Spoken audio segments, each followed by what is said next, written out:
I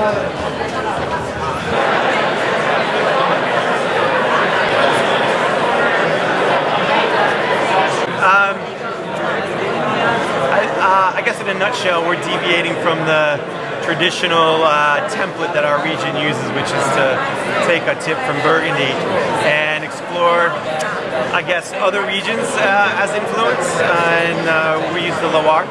I feel like we've got humble terroir, humble soils in our region, and I think that aligns us more with places like the Loire, varieties like Gamay, Sauvignon Blanc, Cab Franc, Melon. I love your Melon. It's a beautiful wine. Where does it come from? The Melon comes from a really special vineyard in the valley called Johann, and it's unique for a couple reasons. Willamette Valley is a cold or a cool climate growing region, but Johann is a particularly cold vineyard within a cool climate. And most of the soils are volcanic clay, sedimentary, alluvial soils, but Johann Vineyard was kind of like the drain of the bathtub of the Willamette Valley for the alluvial floods that came from Montana. And they deposited granite there. So it's the only vineyard that I'm aware of in the entire valley that's got granite. And we didn't learn this until after we'd had them graft Melon and Gamay there. So it was really serendipitous actually to learn after the fact that there's granite in this vineyard. And how do you feel about Gamay? How do I feel about Gamay?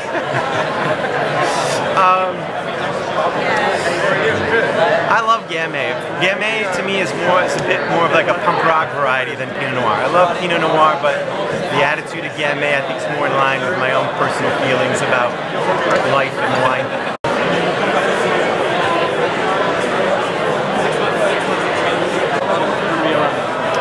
So tell me what you're doing.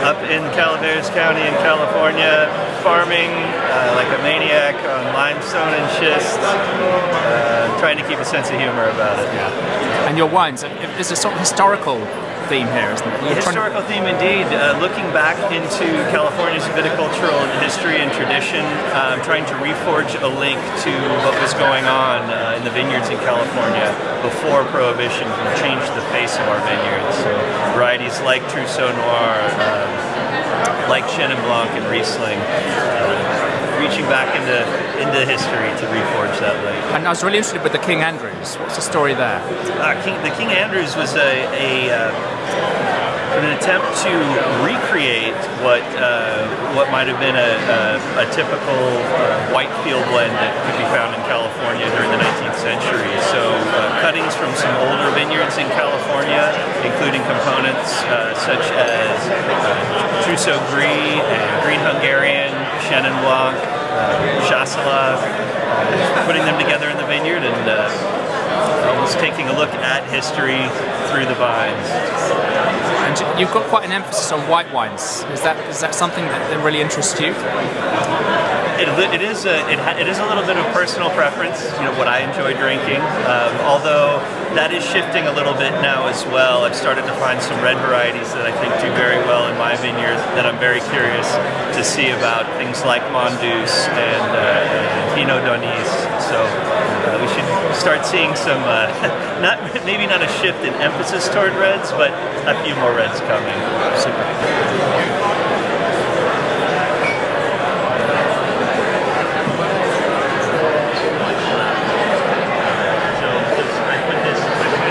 Cheers. I'm glad you like it. Tell me about your labels, first of all. Your wine's fantastic, but I think these labels are really interesting. You know, men of a certain age, we all started to collect records. You know, at the time you figured I was there when records went to CDs. I remember going to the record shop and all the records slowly disappearing.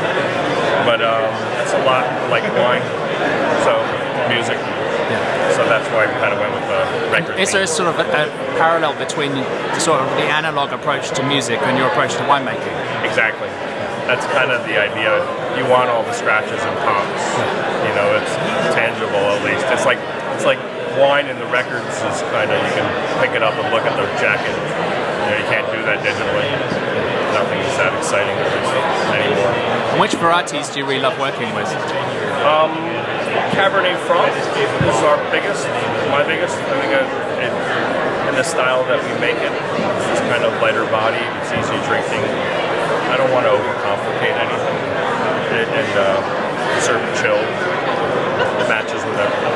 And so I guess you haven't got a very technological winery. I'm sorry? You haven't got a very technological winery. No, it's pretty lo-fi. If we can't, you know, we do it all crushed by foot. We don't own a stemmer, so it makes it easy that way. We do have a pump, but I borrowed it from somebody. Yeah, I'm 48. I remember